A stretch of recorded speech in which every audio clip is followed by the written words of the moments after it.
बंधुगण आजिर एही भिडियोटी बिछा राशि व्यक्तिविशेष मानक पई बहुत ही अधिक खास रहिबाकु जाउअछि।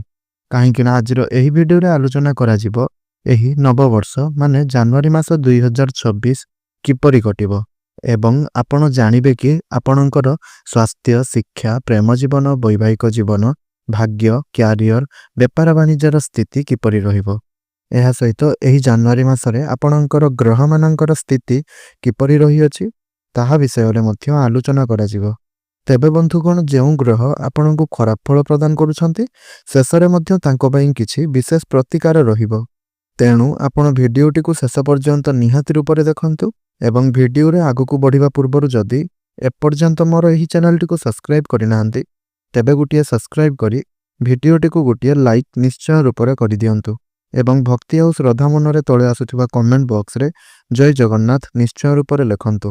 ତେବେ ବନ୍ଧୁଗଣ ଆଉ ଡେରି ନକରି ଚାଲନ୍ତୁ ଭିଡ଼ିଓଟିକୁ ଆରମ୍ଭ କରିନେବା। ଆପଣଙ୍କର ଗ୍ରହମାନଙ୍କର ସ୍ଥିତି କିଭଳି ରହିଅଛି ସେହି ବିଷୟରେ ଆଲୋଚନା ପ୍ରଥମେ କରିନେବା। ଦେଖନ୍ତୁ ଏହି 2026 ମସିହାଟି ସୂର୍ଯ୍ୟଙ୍କର ବର୍ଷ ବୋଲି ମାନାଯାଉଅଛି।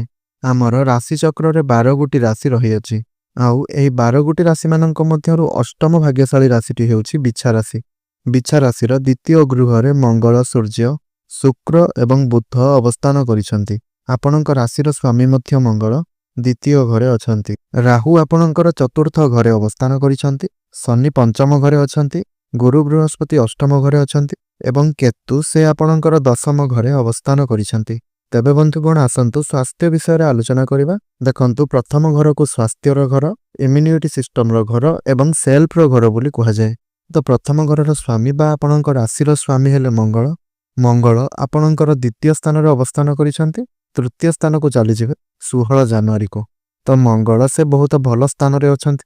ତୃତୀୟ ସ୍ଥାନକୁ ଯେତେବେଳେ ଆସିଯିବେ ସେତେବେଳେ ସେ ଉଚ୍ଚସ୍ଥ ହୋଇକି ଅବସ୍ଥାନ କରିବେ।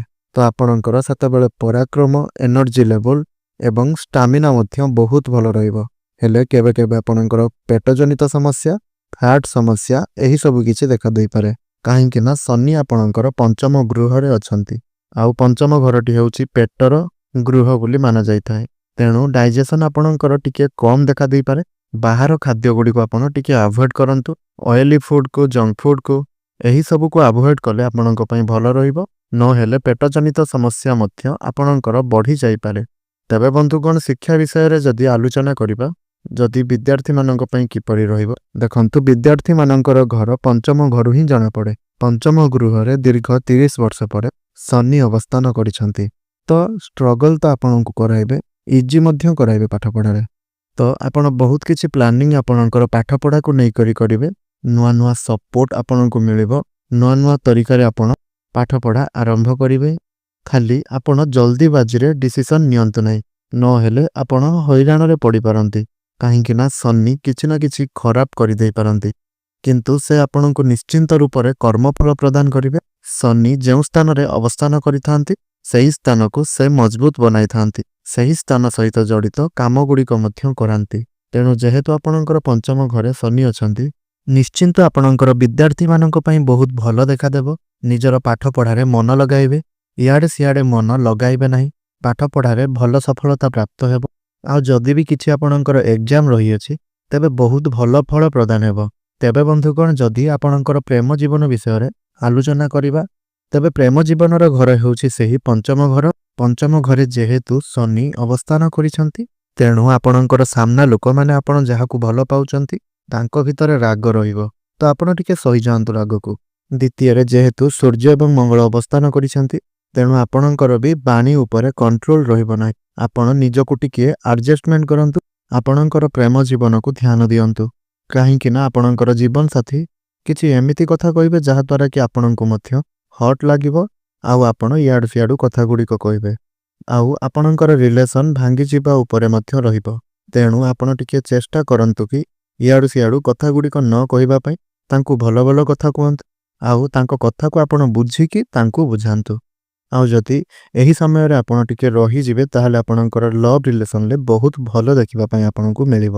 ତେବେ ବନ୍ଧୁଗଣ ଆପଣଙ୍କର ବୈବାହିକ ଜୀବନ ବିଷୟରେ ଆଲୋଚନା କଲେ, ଆପଣଙ୍କର ବୈବାହିକ ଜୀବନର ଘରର ସ୍ଥାନ ହେଉଛି ସପ୍ତମ ଘର। ଆଉ ସପ୍ତମ ଘରର ଅଧିପତି ରହିଲେ ଶୁକ୍ର। ଶୁକ୍ର ସେ ଆପଣଙ୍କର କୁଣ୍ଡଳୀର ଦ୍ୱିତୀୟ ଘରେ ଅବସ୍ଥାନ କରିଛନ୍ତି। କିନ୍ତୁ 13 ଜାନୁଆରୀ ପରେ ଆପଣଙ୍କର ସେ ତୃତୀୟ ଘରକୁ ଚାଲିଯିବେ। ତ ବହୁତ ଭଲ ରହିଛି। ଆପଣଙ୍କୁ ଆପଣଙ୍କର ଜୀବନସାଥୀଙ୍କ ତରଫରୁ କିଛି ଆଡଭାଇସ୍ ମିଳିପାରେ, ଯାହାକି ଆପଣଙ୍କ ପାଇଁ ବହୁତ ଭଲ ସାବ୍ୟସ୍ତ ହେବ।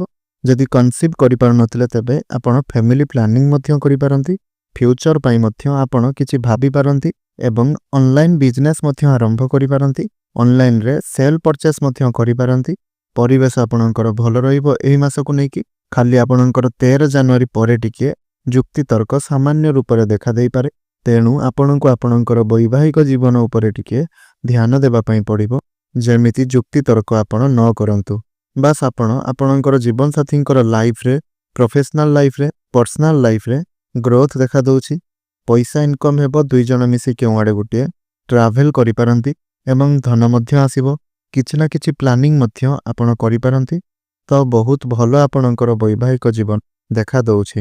ତେଣୁ ଆପଣଙ୍କ ପାଇଁ ଭଲ ଦେଖାଦେଉଛି। ବାକି ଆପଣ ଯୁକ୍ତିତର୍କ ଟିକିଏ ଆଭଏଡ୍ କରନ୍ତୁ। ତେବେ ବନ୍ଧୁଗଣ, ଯଦି ଆପଣଙ୍କର ଭାଗ୍ୟ ବିଷୟରେ ଆଲୋଚନା କରିବା ତ ଭାଗ୍ୟର ଘର ହେଉଛି ନବମ ସ୍ଥାନ। ନବମ ସ୍ଥାନର ଅଧିପତି ରହିଲେ ଚନ୍ଦ୍ରମା। ଚନ୍ଦ୍ରମା ସେ ଯେହେତୁ ଆପଣଙ୍କର ଅଧିପତି, 2 ଦିନରେ ଥରେ ସେ ସ୍ଥାନ ପରିବର୍ତ୍ତନ କରିଥାନ୍ତି। ଚନ୍ଦ୍ରମା ଆମର ମନ, ଆମର ଭାବନା ଅଟନ୍ତି। ଗୁରୁ ବୃହସ୍ପତି ଆପଣଙ୍କର ଅଷ୍ଟମରେ ଅଛନ୍ତି, ମଙ୍ଗଳ ଦ୍ୱିତୀୟରେ ଅଛନ୍ତି। ନବମ ଘରକୁ ଦୃଷ୍ଟି ଦେଉଛନ୍ତି ପୁରା ବର୍ଷ। ତେଣୁ ଏଠାରେ ପ୍ରଥମ ଘରର ସ୍ୱାମୀ ମଙ୍ଗଳଙ୍କର ଦୃଷ୍ଟି ଯେହେତୁ ନବମ ସ୍ଥାନ ଉପରକୁ ପଡ଼ୁଛି, ତେଣୁ ବହୁତ ଭଲ କନେକ୍ସନ୍ ବନୁଛି। ବେଶୀ ଭଲ ଆପଣଙ୍କର 15 ଜାନୁଆରୀ ପୂର୍ବରୁ ଦେଖାଦେଉଛି। ତ ଯଦି ଆପଣ କିଛି ବି କରିବା ପାଇଁ ଚାହୁଁଛନ୍ତି, ଶୁଭ କାର୍ଯ୍ୟ, ମାଙ୍ଗଳିକ କାର୍ଯ୍ୟ, କେଉଁଠି କିଛି ଇନଭେଷ୍ଟ କରିବାକୁ ଚାହୁଁଛନ୍ତି, କିଛି ଯାନବାହନ କ୍ରୟ କରିବା ପାଇଁ ଚାହୁଁଛନ୍ତି, କିଛି ବି ଆପଣଙ୍କର ମନକୁ ଆସୁଛି, ଜମିବାଡ଼ି କେଉଁଠାରେ ଆପଣ କ୍ରୟ ବିକ୍ରୟ କରିବାକୁ ଚାହୁଁଛନ୍ତି, କିଛି ବି ଆପଣଙ୍କର ପ୍ଲାନିଂ ରହୁଛି, ତେବେ 15 ଜାନୁଆରୀ ପୂର୍ବରୁ କରିନିଅନ୍ତୁ। ଆପଣଙ୍କର ଭାଗ୍ୟ ସପୋର୍ଟ ଦେବ, ଆପଣଙ୍କର ଭାଗ୍ୟ ଚମକେଇବ ଏବଂ ଭାଗ୍ୟର ସପୋର୍ଟରେ ବହୁତ ଆଗକୁ ଯିବେ ଏବଂ କାମରେ ସଫଳତା ମଧ୍ୟ ପ୍ରାପ୍ତ ହେବ। ତେବେ ବନ୍ଧୁଗଣ, ଯଦି ଆପଣଙ୍କର କ୍ୟାରିୟର ବିଷୟରେ ଆଲୋଚନା କରିବା ତାହେଲେ ଆପଣଙ୍କର କ୍ୟାରିୟରର ଘର ହେଉଛି କୁଣ୍ଡଳୀର 10ମ ଘର। 10ମ ଘରର ଅଧିପତି ରହିଲେ ସୂର୍ଯ୍ୟ। ସୂର୍ଯ୍ୟ ବହୁତ ଭଲ ସ୍ଥାନରେ ଅବସ୍ଥାନ କରିଛନ୍ତି। ଦ୍ୱିତୀୟ ଘରେ ଅଛନ୍ତି, ଭଲ ଅଛି। ତ ତୃତୀୟ ଘରକୁ ଚାଲିଯିବେ। ଭାଗ୍ୟ ସାଥୀରେ କନେକ୍ସନ୍ ଯେହେତୁ ବନଉଛନ୍ତି, ମକର ସଂକ୍ରାନ୍ତି ଦିନ ଯେହେତୁ ସୂର୍ଯ୍ୟ ପ୍ରବେଶ କରୁଛନ୍ତି ମକର ରାଶିରେ 14 ଜାନୁଆରୀରେ, ତେଣୁ ସୂର୍ଯ୍ୟ ତୃତୀୟ ଘରକୁ ଆସିଲେ ଶନିଙ୍କ ଘରେ ପ୍ରବେଶ କରିବେ। କାମ ତ ଆପଣଙ୍କର ରହିବ, ଅଧିକ ମାତ୍ରାରେ ଦାୟିତ୍ୱ ବଢ଼ିବ। ମଙ୍ଗଳ ମଧ୍ୟ ଆପଣଙ୍କର ଉଚ୍ଚସ୍ଥ ହୋଇକରି ରହିବେ, ଏନର୍ଜେଟିକ୍ ରହିବ ମଧ୍ୟ। ଷ୍ଟ୍ରଗଲ୍ ଆପଣଙ୍କର ଲାଇଫ୍ର ସେହି ସମୟଟି ରହିବ। ସିରିୟସନେସ୍ ଆପଣଙ୍କ କାମରେ ଆସିବ। କେବଳ ଆପଣଙ୍କର ମୁଡ୍ ସୁଇଙ୍ଗ ଟିକେ ରହିବ। ଆପଣ ପ୍ଲାନିଂ ଅଧିକ କରିପାରନ୍ତି। ପ୍ରଶଂସା ମଧ୍ୟ ମିଳିବ। କାମରେ ଆପଣଙ୍କ କ୍ୟାରିୟରରେ ବହୁତ ଉନ୍ନତି ଦେଖାଦେଉଛି। ଯେଉଁ କାମରେ ହାତ ଦେବେ ସେହି କାମଟି ଆପଣଙ୍କର ପୁରା ହୋଇଯିବ। ଯେହେତୁ ନିଶ୍ଚିନ୍ତ ରୂପରେ ସୂର୍ଯ୍ୟ ସରକାର ଅଟନ୍ତି, ତେଣୁ ଗଭର୍ଣ୍ଣମେଣ୍ଟ ସେକ୍ଟରରେ ଯଦି ଆପଣ ଜବ୍ କରିବାକୁ ଚାହୁଁଛନ୍ତି, ପ୍ରସ୍ତୁତ ହେଉଛନ୍ତି, ତେବେ ଆପଣଙ୍କୁ ବହୁତ ଭଲ ଫଳ ପ୍ରଦାନ ହେବ। ଆପଣ ନିଶ୍ଚିନ୍ତ ଚାକିରି କରିପାରିବେ। ଯେଉଁମାନେ ଚାକିରି ଖୋଜୁଛନ୍ତି, ଯେଉଁମାନଙ୍କର ଚାକିରି ନାହିଁ, ତ ଆପଣମାନେ ଆଉ ଟିକିଏ ପ୍ରୟାସ କରନ୍ତୁ। ଗଭର୍ଣ୍ଣମେଣ୍ଟ ସେକ୍ଟରରେ ଯଦି ପ୍ରୟାସ କରୁଛନ୍ତି ତେବେ ଆହୁରି ଭଲ ହେବ। ତେଣୁ 90% ଆପଣଙ୍କର କ୍ୟାରିୟରକୁ ନେଇକରି ଉନ୍ନତି ଦେଖାଦେଉଛି, କିନ୍ତୁ 10% ଆପଣଙ୍କର କାମ ଟିକେ ସୁଇଙ୍ଗ ହୋଇପାରେ। ତେଣୁ କାମ ଉପରେ ଟିକେ ଧ୍ୟାନ ଦେବା ପାଇଁ ପଡ଼ିବ। ତେବେ ବନ୍ଧୁଗଣ, ଯଦି ଆପଣଙ୍କର ବିଜନେସ୍ ବିଷୟରେ ଆଲୋଚନା କରିବା ତ ଏଠାରେ ଆପଣଙ୍କର ବିଜନେସ୍ ଠିକ୍ ଅଛି। ଅନଲାଇନ୍ କାମ ଆପଣଙ୍କର ଏଠାରେ ହୋଇପାରେ। ଇନପୋର୍ଟ ଏକ୍ସପୋର୍ଟ କାମ ଆରମ୍ଭ କରିପାରନ୍ତି। ଲକ୍ଜରିୟସ୍ ବିଜନେସ୍ ମଧ୍ୟ ଆରମ୍ଭ କରିପାରନ୍ତି ଏବଂ ଆପଣ ବିୟୁଟି ପ୍ରଡକ୍ଟ ଉପରେ କାମ ମଧ୍ୟ କରିପାରନ୍ତି। ଆପଣ ଯଦି କଣ୍ଟ୍ରାକ୍ଟରି କାମ କରୁଛନ୍ତି ତାହା ମଧ୍ୟ ଆପଣଙ୍କର ଭଲ ରହିଛି। ପବ୍ଲିକ୍ ଡିଲ୍ ମଧ୍ୟ ଯଦି ଆପଣ କରିବାକୁ ଚାହୁଁଛନ୍ତି, ତାହା ମଧ୍ୟ ଆପଣଙ୍କୁ ବହୁତ ଭଲ ଫଳ ପ୍ରଦାନ କରିବ।